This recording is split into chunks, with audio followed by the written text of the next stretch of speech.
नमस्ते दोस्तों।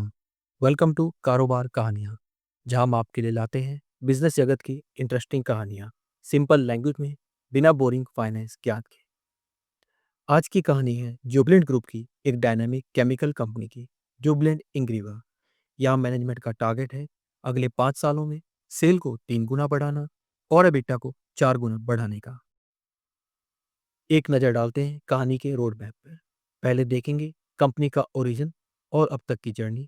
फिर समझेंगे बेस केमिकल और स्पेशलिटी केमिकल्स का डिफरेंस। फिर देखेंगे कंपनी का विजन, जिसे नाम दिया है पिनेकल 345। फिर देखेंगे कंपनी के तीनों बिजनेस वर्टिकल और कैसे हैं उनके ग्रोथ प्लान जो इस विजन से अलाइन है। फिर आएंगे हम स्वॉट एनालिसिस पर, financial performance, share holding structure और अंत में देखेंगे कैसे इन्वेस्टर के लिए जुबलेंट इंग्रीवा एक सही कंपनी है। कंपनी का सफर शुरू हुआ 1978 में एज वैम ऑर्गेनिक्स। तब इनके प्रोडक्ट थे एस्टिक एसिड और एस्टिक एनहाइड्राइड। फिर आया एक्सपेंशन और डाइवर्सिफिकेशन का दौर 1990 में। कंपनी ने एंट्री ली प्रिडीन केमिस्ट्री में और एक्सपेंशन किया एस्टाइल बिजनेस में। फिर आया फॉरवर्ड इंटीग्रेशन का टाइम। 2011 में कंपनी ने प्रिडीन केमिस्ट्री में अपने आप को अपग्रेड करके प्रिडीन डेरिवेटिव्स बनाए और न्यूट्रिशन बिजनेस को लॉन्च किया। अब आते हैं 2024 में कंपनी के सबसे अमेजिंग फेज पे, जहां ये प्लान कर रहे हैं ट्रांसफॉर्मेशन स्पेशलिटी केमिकल्स में। इसके लिए एक्सपेंशन किया गया है प्रिडीन डेरिवेटिव्स में, डिक्टेन डेरिवेटिव्स शुरू किए गए हैं, सीडीएमओ बिजनेस को लॉन्च किया गया है और न्यूट्रिशन सेगमेंट में नए नए प्रोडक्ट लॉन्च किए गए हैं। दोस्तों, अब समझते हैं बेस केमिकल और स्पेशलिटी केमिकल कंपनियों के बीच का फर्क। बेस केमिकल होते हैं सिंपल हाई वॉल्यूम प्रोडक्ट, जैसे मेथनॉल, कास्टिक सोडा। इनमें प्राइस कंपटीशन बहुत ज़्यादा होता है और प्रॉफिट मार्जिन कम। इनके कस्टमर रिलेशन भी ट्रांजैक्शनल होते हैं और आर&डी पे स्पेंड काफ़ी कम रहता है। दूसरी ओर स्पेशलिटी केमिकल कंपनियां कस्टमाइज और स्पेशल फंक्शन वाले प्रोडक्ट बनाती हैं। इनका वॉल्यूम भले ही कम हो, लेकिन वैल्यू ज़्यादा होती है और प्रॉफिट मार्जिन भी हाई रहता है। यहाँ प्रोडक्ट कस्टमर्स के साथ मिलकर डेवलप किए जाते हैं, जिससे लॉन्ग टर्म रिलेशन बनते हैं। इस बिजनेस में आर&डी इंटेंसिटी और इनोवेशन काफ़ी ज़्यादा होता है। अब आप समझ सकते हैं स्पेशलिटी केमिकल में ज़्यादा स्टेबिलिटी होगी और ग्रोथ भी ज़्यादा हो। इसीलिए हर केमिकल कंपनी बेस केमिकल से स्पेशलिटी केमिकल में बदलाव चाहती है। जुबरेट इंग्रेवा का बिजनेस 3 डिविजन्स में बटा हुआ है। सबसे बड़ी है स्पेशलिटी केमिकल, जो टर्नओवर का 46% कंट्रीब्यूट करती है और एबिटा का 77%। दूसरा डिवीजन है न्यूट्रिशन इन हेल्थ सोल्यूशन। ये टर्नओवर का 18% और एबिटा का 17% कंट्रीब्यूट करते हैं। तीसरा बिजनेस है केमिकल इंटरमीडिएटरीज। ये टर्नओवर का 36% और एबिटा का 6% कंट्रीब्यूट करते हैं। आगे समझेंगे इन्हीं सब बिजनेस को डिटेल में। अब देखते हैं कंपनी का रेवेन्यू कहाँ से आता है। एप्लीकेशन वाइज बात करें तो फार्मा सेक्टर कंपनी का सबसे बड़ा सेगमेंट है। यहाँ से 32% रेवेन्यू आता है। उसके बाद इंडस्ट्रियल और न्यूट्रिशन सेक्टर है, जहाँ से 24% और 21% रेवेन्यू आता है। एग्रो सेक्टर से 19% और कंज्यूमर सेक्टर से 4% रेवेन्यू आता है। यदि हम ज्योग्राफी वाइज देखें तो कंपनी का आधे से ज़्यादा टर्नओवर इंडिया से आता है 53%। यूरोप और जापान सेकंड नंबर पे हैं 29%, नॉर्थ अमेरिका 9% और रेस्ट ऑफ वर्ल्ड से 9%। ये बताता है जुबलेंट इंग्रीवा का बिजनेस ग्लोबल है और डोमेस्टिक मार्केट में भी स्ट्रांग है और ये किसी भी एक सेगमेंट में डिपेंडेंट नहीं है। जुबरेट इंग्रीवा के पास है 5 मैन्युफैक्चरिंग फैसिलिटीज़। यहाँ पे गुजराला उत्तर प्रदेश और भरूच गुजरात में है जाइंट मैन्युफैक्चरिंग कैपेसिटीज़, जिनका साइज़ है 463 एकड़ और 310 एकड़। नीरा महाराष्ट्र और शामली गुजरात में 144 एकड़ और 109 एकड़ की मैन्युफैक्चरिंग फैसिलिटीज़ है। अंबरनाथ महाराष्ट्र में एक स्पेशलाइज्ड प्लांट है 3.5 एकड़ का। दोस्तों, केमिकल इंडस्ट्री में इनोवेशन और आर&डी बहुत इंपॉर्टेंट है, ये आप समझ ही गए हैं। जुबलेंट इंग्रेवा ने भी आर&डी में काफ़ी इन्वेस्टमेंट की है पिछले कुछ सालों में। कंपनी के पास है 3 बड़े आर&डी सेंटर, जिनमें ग्रेटर नोएडा यूपी में है एडवांस रिसर्च सेंटर, गजरोला में है पायलट प्लांट। यहाँ पे 150 से ज़्यादा साइंटिस्ट काम करते हैं, जिसमें 26 पीएचडी होल्डर हैं। यही वजह है कंपनी के नए नए प्रोडक्ट को लॉन्च कर पाने का और अपनी लीडरशिप बनाए रखने का।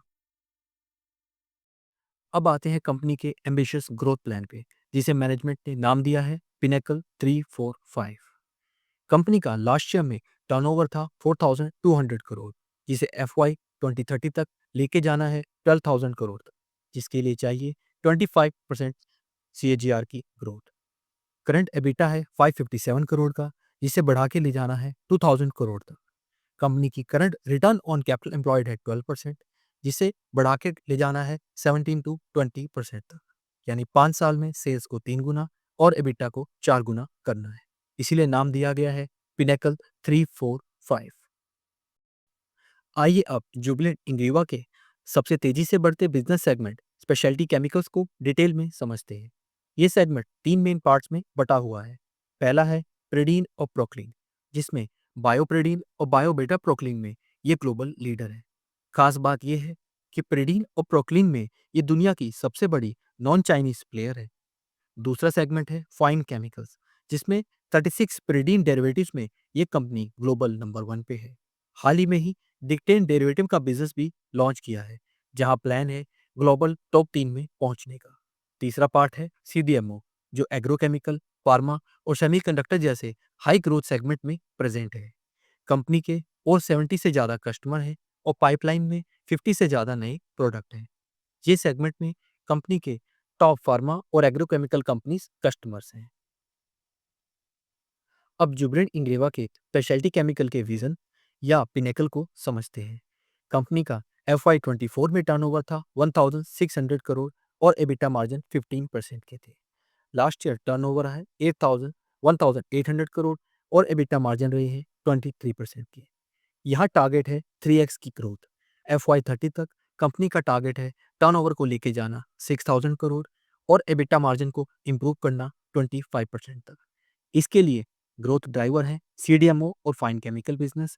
कंपनी यहाँ पे इन्वेस्ट करना चाहती है कैपेक्स में और न्यू ग्रोथ एरियाज में सेमीकंडक्टर और कॉस्मेटिक केमिकल्स में। यहाँ पे मैनेजमेंट इनऑर्गेनिक अपॉर्चुनिटीज या अदर कंपनी के एक्विजिशन की तरफ भी नजर डाले हुए है। जुबिलेंट इंग्रीवा का दूसरा वर्टिकल है न्यूट्रिशन एंड हेल्थ सोल्यूशन। इसके दो पार्ट हैं, animal nutrition and human nutrition. Animal nutrition में जुबिलेंट इंग्रीवा ग्लोबली नंबर 2 है विटामिन B3 में और डोमेस्टिक लीडर है विटामिन B4 में। ह्यूमन न्यूट्रिशन में कंपनी के पास है क्लोरीन साल्ट, जो फूड सेगमेंट में यूज होते हैं, और फूड ग्रेड विटामिन B3 और कॉस्मेटिक ग्रेड विटामिन B3। इस सेगमेंट का स्केल है 450 प्लस कस्टमर और 30 प्लस प्रोडक्ट्स। इस सेगमेंट में FY 24 में टर्नओवर था 650 करोड़ और मार्जिन थे 8% के। लास्ट ईयर टर्नओवर रहा है 750 करोड़ और मार्जिन इंप्रूव होके हुए हैं 14%। यहाँ टारगेट है 3x ग्रोथ। टर्नओवर को लेके जाना है 2,000 करोड़ तक और मार्जिन इंप्रूवमेंट चाहिए 18 से 20% की। यहाँ पे ग्रोथ ड्राइवर है, कंपनी ने इन्वेस्ट किया है नए विटामिन B3 प्लांट में और ह्यूमन न्यूट्रिशन के लिए नए प्रोडक्ट्स लॉन्च। कंपनी का लास्ट और सबसे पुराना सेगमेंट है केमिकल इंटरमीडिएटरीज। इस सेगमेंट में है 570 प्लस कस्टमर और 6 product. Main product asterisk anhydride में कंपनी आती है ग्लोबल टॉप 2 प्लेयर्स में और इथाइल एसाइड के अंदर डोमेस्टिक लीडर है। अदर 4 प्रोडक्ट में भी वॉल्यूम को पुश किया जा रहा है। यहाँ पे है 19 प्लांट जो 3 डिफरेंट लोकेशंस में है। FY 24 में इस सेगमेंट का टर्नओवर था 1,800 करोड़ और मार्जिन थे 9% के। लास्ट ईयर में इस सेगमेंट का टर्नओवर गिरा और हो गया 1,600 करोड़ का और मार्जिन भी 7% पे रह गए। यहाँ पे टारगेट है 1.5 टाइम ग्रोथ। टर्नओवर को FY 30 तक लेके जाना है 2,500 करोड़ और मार्जिन इंप्रूवमेंट 10 to 12% की। यहाँ पे ग्रोथ ड्राइवर है कंपनी के लिए नई ज्योग्राफीज में एंट्री, जिसमें US, साउथ कोरिया मेन है। यहाँ पे कंपनी कॉस्ट रिडक्शन करना चाहती है और मैनेजमेंट ने कोई भी नया केपेक्स इस सेगमेंट में नहीं करना है। यहाँ पे एग्जिस्टिंग एसेट से ही ज़्यादा से ज़्यादा प्रॉफिट लेना मैनेजमेंट का टारगेट है। अब हम आ गए हैं स्वॉट एनालिसिस पे और बात करते हैं स्ट्रेंथ की। कंपनी की सबसे बड़ी स्ट्रेंथ है अपने कोर प्रोडक्ट में ग्लोबल लीडरशिप। जैसे हमने देखा प्रेडीन और प्रोक्लिन डेरिवेटिव्स में कंपनी ग्लोबल नंबर 1 है और ग्लोबल नंबर 2 है विटामिन B3 में। दूसरी बड़ी स्ट्रेंथ है ऑर्गेनाइजेशन एक्सीलेंस की। पिछले कुछ सालों में 200 से ज़्यादा डिजिटल इंटरवेंशंस को इम्प्लीमेंट किया गया है। इनसे जुबिलेंट इंग्रीवा ने अचीव की है 120 करोड़ प्लस की सेविंग्स। लास्ट ईयर जुबिलेंट इंग्रीवा को वर्ल्ड इकोनॉमिक फोरम ने ग्लोबल लाइट हाउस नेटवर्क में ऐड किया है। इस एंट्री का मतलब है कंपनी वर्ल्ड की एक लीडिंग डिजिटल इंटरवेंशन करने वाली या प्रोसेस इंप्रूवमेंट वाली कंपनी है। सस्टेनेबिलिटी में भी कंपनी के पास है गोल्ड रेटिंग। ये वर्ल्ड की टॉप 5% केमिकल कंपनीज के पास ही है और 35% एनर्जी मेट होती है रिन्यूएबल सोर्सेज में। कंपनी की एक हिडन स्ट्रेंथ है इंटीग्रेटेड प्रोडक्ट वैल्यू चेन। एक डिवीजन का फिनिश प्रोडक्ट दूसरे डिवीजन के लिए रॉ मटेरियल है।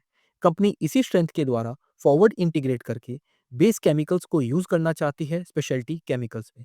जैसे हमने देखा, एस्टिक एनाइड्राइड से कंपनी प्रिडीन डेरिवेटिव बनाती है और प्रिडीन डेरिवेटिव से कंपनी आगे बनाती है न्यूट्रिशन केमिकल। अब हम बात करते हैं वीकनेस की। कंपनी का बिजनेस बहुत कॉम्प्लेक्स है। केमिकल इंडस्ट्रीज में हर केमिकल अपने आप में अलग डायनामिक फैक्टर्स रखता है, जिसे एक रिटेल इन्वेस्टर के लिए समझना आसान नहीं है। दूसरी वीकनेस है कंपनी का कमोडिटी बिजनेस। 36% बिजनेस अभी भी केमिकल इंटरमीडिएटरी से आता है, जिनमें सिर्फ 6% एबिटा है।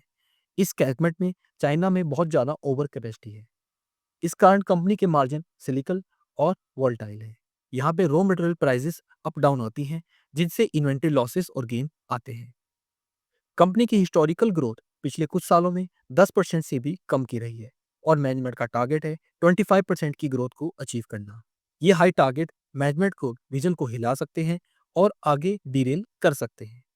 अब बात करते हैं अपॉर्चुनिटीज की, जिसके कारण मैनेजमेंट 3 टाइम सेल को बढ़ाना चाहती है। सबसे बड़ी अपॉर्चुनिटी है सीडीएमओ मार्केट में ग्रोथ। चाइना वर्ल्ड का सबसे बड़ा केमिकल एक्सपोर्टर है और वर्ल्ड चाइना +1 के लिए अदर सोर्सेज को ढूंढ रहा है। इसलिए सीडीएमओ में कंपनी के पास काफ़ी इंक्वायरीज हैं। कंपनी की गाइडेंस है 600 करोड़ कैपेक्स इन्वेस्टमेंट हर ईयर अगले 3 साल तक। कंपनी प्रोडक्ट एक्सपेंशन की तरफ भी ध्यान दे रही है और डिक्टेन डेरिवेटिव्स में वर्ल्ड टॉप 3 तक पहुंचना चाहती है। कॉस्मेटिक सेक्टर और सेमीकंडक्टर केमिकल जैसे नए सेक्टर में भी प्रोडक्ट एक्सपेंशन हो रहा है। कंपनी ज्योग्राफिकल एक्सपेंशन से भी अपने मार्जिन को बढ़ाना चाहती है। यहाँ पे यूएस और यूरोप को एज ग्रोथ मार्केट आइडेंटिफाई किया गया है। अब हम बात करते हैं थ्रेट्स की, जो कभी भी कंपनी की ग्रोथ स्टोरी को डिरेल कर सकते हैं। सबसे बड़ा थ्रेट आज के टाइम पे है जियोपॉलिटिकल रिस्क और ट्रेड वॉर्स। दूसरा है केमिकल मैन्युफैक्चरिंग के इनहेरिट रिस्क। केमिकल मैन्युफैक्चरिंग में एक्सीडेंट एक नॉर्मल बात है और टफ एनवायरमेंट रेगुलेशन कभी भी कंपनी के मार्जिन्स को इम्पैक्ट कर सकते हैं। एक बड़ा थ्रेट है इंटेंस कंपटीशन चाइना से। चाइना में आज के समय में केमिकल्स में बहुत ओवर कैपेसिटी है और अलग अलग मार्केट में इसकी डंपिंग की जा रही है। एक अलग फैक्टर आता है न्यूट्रिशन बिजनेस के अंदर चेंज होते हुए लॉस। अब हम देखते हैं पिछले 4 साल की फाइनेंशियल परफॉर्मेंस। FY22 में कंपनी ने रिकॉर्ड परफॉर्मेंस अचीव की थी। 4,900 करोड़ की सेल, 17% का ऑपरेटिंग मार्जिन और 841 करोड़ का ऑपरेटिंग प्रॉफिट।